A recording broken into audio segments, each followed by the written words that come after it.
Good evening, everybody. Cracking on then into part 2 of this article by Erwin Cheminsky. I think that's how you would pronounce his name. Anyway, if I haven't pronounced it correctly, apologies. Let's just crack straight. Well, actually, first of all, let me share something that was interesting.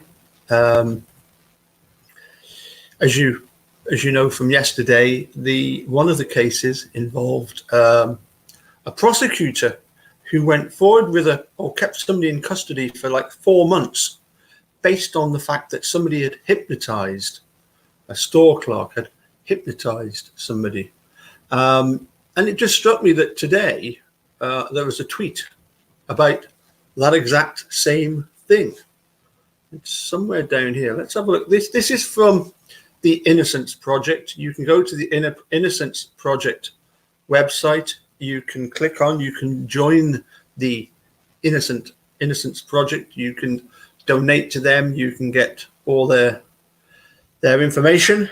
At the moment, they're currently, if you donate $10 or more, you get a free sticker. So well worth going and looking at the Innocence Project website. This was a tweet earlier today. This was actually a tweet by it was by the group that was set up by Jerry Buting and Dean Strand, the Center for Integrity of Forensic Science, and they tweeted this article by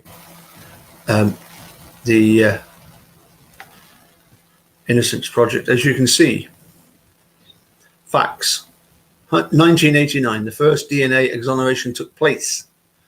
367 exonerations to date. 37 states where exonerations have been won. 14 is the average number of years, obviously, served wrongfully convicted, which adds up to 5,097.5 years time served. The average age at the time of the wrongful conviction of the victims, 26.5. And on average, they were nearly 43 years old when they were exonerated. 21 of those 360 people served time on death row. 41 of those 360 pled guilty to crimes they did not commit. 69% involved eyewitness misidentification. And then we've got a whole raft of numbers. 35% of these misidentification cases involved an in-person lineup. 52% involved a misidentification from a photo array. 7% involved a misidentification from a mugshot book. 15% from a show-up procedure. 5% from a one-on-one photo procedure. 27% of a composite sketch. If it's 1989, well, then a composite sketch, that must apply to Steve then, mustn't it? 11% involved voice misidentification. And here we go, 2% involved a misidentification through hypnosis. So that means that the case that we looked at yesterday, that was mentioned yesterday by Erwin, is not the only case out there. And just to recap, because I thought this was absolutely astounding, the case of the one guy who, the third case in the article yesterday. So as it says here, and let me just make sure that I'm streaming correctly before we carry on. Let's just make sure that everything is as it should be. And yes, we are operating properly at the moment. As it said here, as we read yesterday, the third of these cases was Buckley versus Simmons. And as I say, this just beggars belief. I mean, you know, I sent this these bits to, for example, Dr. Silkman, and you know, he came back and said, yeah, it's just bizarre, isn't it? It's just incredible. Buckley involved a high-profile murder case in a county outside of Chicago. Shortly before the election for district attorney, the incumbent, the current district attorney, did what Ken Kratz famously did as well, held a press conference and announced the arrest of the murderer in the case and claimed that the person placed under arrest had committed these high-profile crimes. After a long time in jail, it turned out that there was no evidence to link the defendant to the crime. So the defendant was released and brought a civil suit against the prosecutor. Now, I think we have to go to that one. So there were two grounds for the civil suit against the prosecutor. One concerned the press conference. The other concerned alleged fabrication of evidence. There was a boot print at the murder scene, and the prosecutor went to a number of experts to see if those experts would link the defendant to the boot print. Yeah, he should have really have gone to Dr. Michael West or Duane Deaver or Shami Shabani, or some of the experts that we know in the Stephen Avery case, like Sophia Eiselbergs and Nick Stalkes. One expert after another said there is no indication that this boot print came from the defendant. Finally, the prosecutor found an expert in North Carolina. Well, is that not where the staircase incident is? Maybe it was Duane Deaver, who said, not only can I match the shoe to the defendant, but I can tell you that only the defendant could have left this boot print. This is bizarre, but this is people who are completely charlatan, who will quite happily accept a payment in order to testify as a supposed expert witness. It's all about their making money out of the system. It can't have been Duane Deaver or Sami Shabani. She said that she had a method where she could tell by the distribution of weight who exactly left a footprint. She said that each of us has a unique way of walking, and from looking at a boot print, I can tell you that that was this defendant. The prosecutor found no one else who would say this, but this was the key evidence that was used to keep the defendant in custody. Oh, my goodness. Okay, let's go on to, this is the second half of this article by Erwin Sharemsky. I hope I'm not completely ruining his name. Let me just see if I can just get it to go a bit bigger and a bit bigger still. There we go. So you can all see what I'm reading. Have a laugh at me when I mispronounce or even miss words out completely. So he's looked at 3 cases. That was the third one. The fourth of the cases is Kalina versus Fletcher. Kalina involved a prosecutor who sought an arrest warrant. In addition to going to the court for the arrest warrant, the prosecutor submitted a certificate, an affidavit in support of the arrest warrant, and it turns out the arrest warrant had some false information. The defendant was accused of having stolen computers from the school, or a school, and one of the allegations was that the defendant had never otherwise been in this particular school. The reason this was important is that the defendant's fingerprint was found on a partition in the school. So if the fingerprint was there and the defendant had never been at the school, that is highly implicative. However, it turned out that the defendant had properly been in the school. He had been there to install partitions. So the prosecutor's lie here was quite important. Additionally, the certificate said a clerk or salesperson in a computer store could identify the defendant as somebody coming in to price computers. Fair enough if you've stolen computers. This was important because the defendant was accused of stealing computers from the school, and if the defendant brought a computer into the computer store to ask what it was worth, it would be indicative of guilt. Again, it turns out this allegation was false.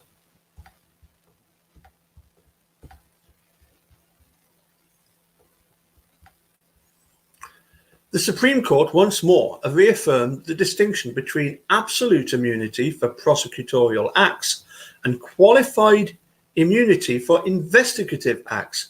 The Supreme Court says seeking an arrest warrant is prosecutorial, that is protected by absolute immunity, but filling out and submitting the certificate or affidavit, that is investigative in nature, and therefore that is to be protected by only qualified immunity.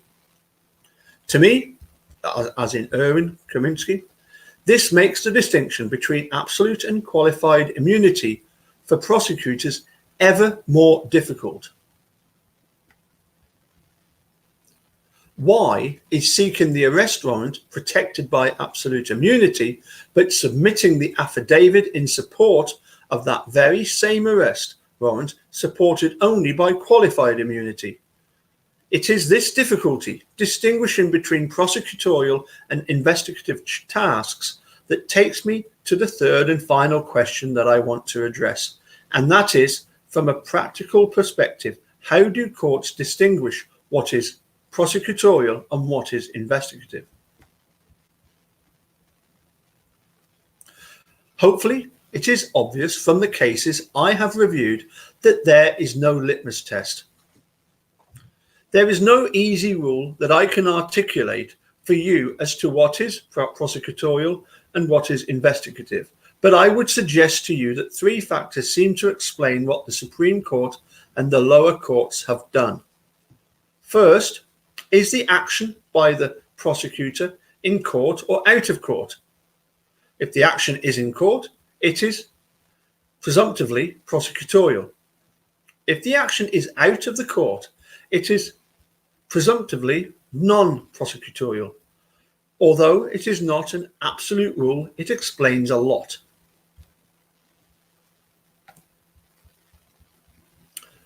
Now, this is one of the cases that we had early on. In Imbler versus Patchman, the prosecutor's testimony was in court.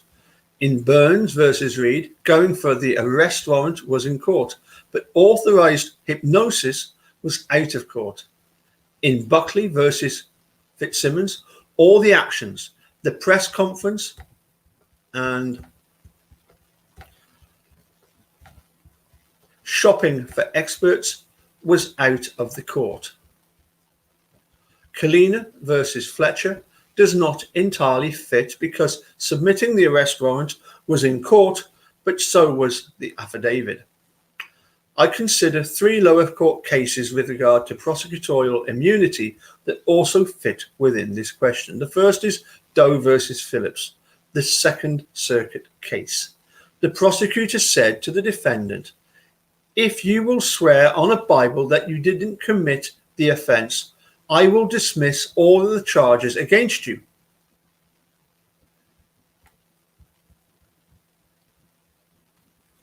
The court said asking somebody to swear on a Bible outside of court is not a prosecutorial act. Prosecutors are not supposed to be administering oaths. Prosecutors are not supposed to be determining whether to bring charges on this basis. So the court rejected both absolute and qualified immunity. I think what is key is that it happened out of the court. Compare it to a couple of other cases I have listed. Estevers versus Rook is a civil suit against the prosecutors for using peremptory challenges in a discriminatory fashion in violation of Batson versus Kentucky. Prosecutors have absolute immunity for the way they use peremptory challenges at trial. That, of course, is in court, which helps explain why it is protected by absolute immunity.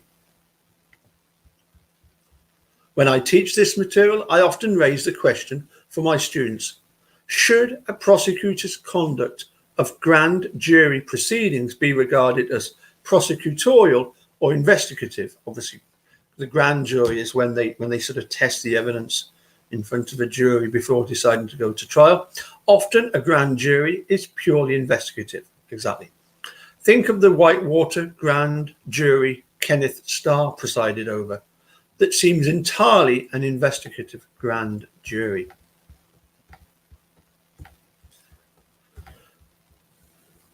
Other times, when the product is an indictment, then it is prosecutorial. Should the distinction be drawn based on the prosecutor's goal with regard to the grand jury? Smith versus Grivetts is a very broad opinion, saying that grand juries should be prosecutorial in nature, and when prosecutors are conducting grand jury proceedings, they are safeguarded by absolute immunity. This is one of the factors I think courts look to. A second factor is who usually performs the task. If it is a task that is usually performed by the prosecutor, then I think there is a presumption that it is prosecutorial. But if it is a task usually performed by other government officials, then the presumption is that it is non-prosecutorial. I think this explains Kalina versus Fletcher. Usually, it is not prosecutors who submit affidavits or certificates in support of arrest warrants. Usually, police fill out the affidavits. What the Supreme Court was saying in Kalina is when the prosecutor takes over the task generally performed by the police, the prosecutor gets only qualified immunity. In contrast, if it is a task usually performed by the prosecutor, then that explains the situations where the prosecutor gets absolute immunity. And the third question I think courts often look to is how discretionary is the act for the prosecutor? How much is it a matter of choice for the prosecutor to do it? The less discretion the prosecutor has, the more it is a ministerial. The greater presumption is protected by absolute immunity, but the more discretion the prosecutor has, I think the more there is a presumption it is qualified immunity. I think this explains some of the cases. In the context of Burns versus Reed, the prosecutor received qualified immunity on the issues of whether or not to authorize hypnosis. In the context of Buckley Fitzsimmons holding a press conference was purely discretionary. In Fitzsimmons, shopping for the expert witness was discretionary. So I think courts are influenced by how much the choice by the prosecutor was voluntary. Whether you have multiple factors like this, the courts have a tremendous amount of discretion, and there is inherently going to be this grey area between what is prosecutorial and what is investigative. But this is the most guidance that the court has given. Okay, pretty heavy going, I'm sure you'll agree.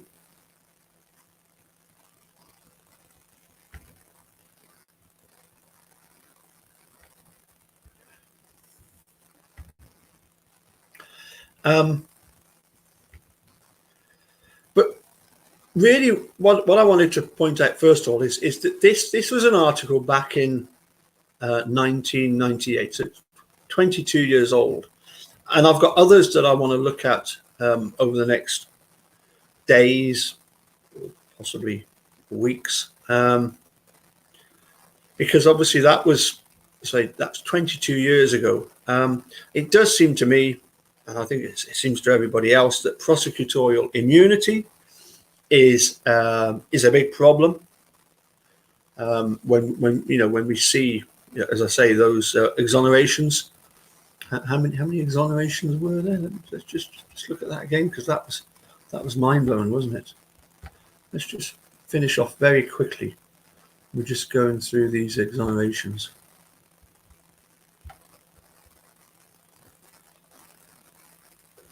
Since 1989, 367 exonerations. We got down as far as 2% by hypnosis, 54% involved in-court misidentification.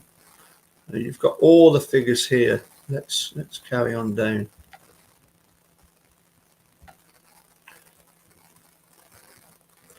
For only 44% involved misapplication of forensic science, but 28% involved false confessions.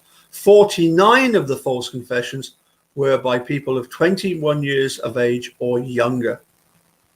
33% of false confessions were given by people 18 years or younger, and 10% had false confessions had mental health or mental capacity issues. 17% involved informants. 267 is the number of DNA exonerees compensated. In other words, they got money back from the state. But of course, who is the state? It's all the taxpayers. So basically citizens had to then pay for the mess that prosecutors and police had caused. And of those 267 DNA exonerations, 189 were worked on by the Innocence Project. This is terrible. 162 is the actual assailants identified. Those actual perpetrators went on to be convicted of 152 additional violent crimes, including 82 sexual assaults, 35 murders, and 35 other violent crimes, while the innocent person sat behind bars for their earlier offences. We get to see the exact damage, the kind of damage that these wrongful convictions are causing. Then we get the demographics of the 367. 61% African American, 30% Caucasian, 28% Latino. 2% of 1% were Asian American. One was a Native American, and one was self-identified as other. So maybe somebody from Europe. I don't know. Well, okay. I don't get that. But so some other facts. 130 DNA exonerees were wrongfully convicted for murders. 40 of these cases involved eyewitness misidentifications, and 81 involved false confessions as of 2018. 120 DNA exonerations involved false confessions, and the real perpetrator was identified in 75% of these cases. These 38 real perpetrators went on to commit 48 additional crimes for which they were convicted, including 25 murders, 14 rapes, and 9 other violent crimes. 180 of the DNA exonerees, 50%, had the real perpetrators identified in their cases. So 180 people went to prison wrongly when they actually knew, or at least they had identified, the actual perpetrator. They should have known to look at that person. It reminds us of our own case, doesn't it? 137 of the DNA examinees had the real perpetrators identified through a cold database hit. How DNA evidence makes a difference in the criminal justice system.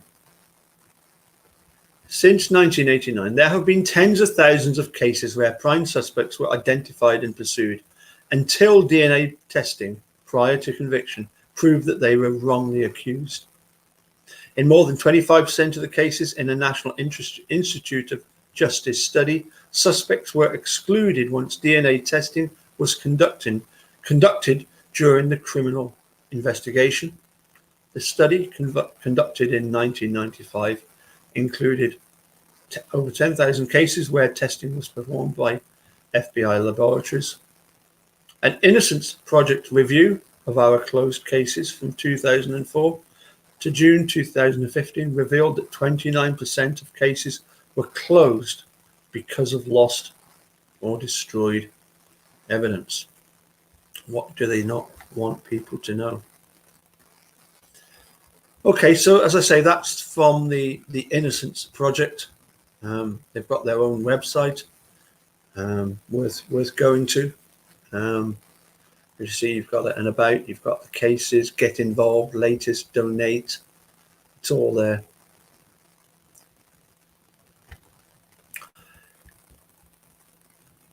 So next up, I think my next thing that I'll look at is to do with the American Psychology Association, if I remember rightly. There's a very interesting article that I started reading this morning, so I will get on to that in the not too distant future. I think that's really about it as far as today is concerned. I believe I'm just after 8:30. I think I'm going to go upstairs and watch some Harry Potter. Okay, so anyway, thank you all for tuning in. Luckily, my StreamYard hasn't ran out, but I must be within the last half hour. So I might be able to do one more live look at some more of the prosecutorial immunity stuff. Well, actually, today's Wednesday. If I do one tomorrow, and then it resets on Friday. So happy days. I get all my 20 hours of StreamYarding starts up again. So no peace for the wicked. We'll catch you soon. Thank you very much for joining us, Sharper, Little Barb, and Cherie. And well, yeah, keep watching this space, because we'll go through some interesting things. As I say, that business of the footprint analysis, just completely ridiculous. You know, I mean, if you've got two footprints, all it can do is it can exclude anybody that's only got one leg. Surely it's just bizarre. And to say that you can, just by a photograph, you can say, oh yes, it's definitely that person because of the way the pressure was applied. Ridiculous. Anyway, catch you all later. Bye for now.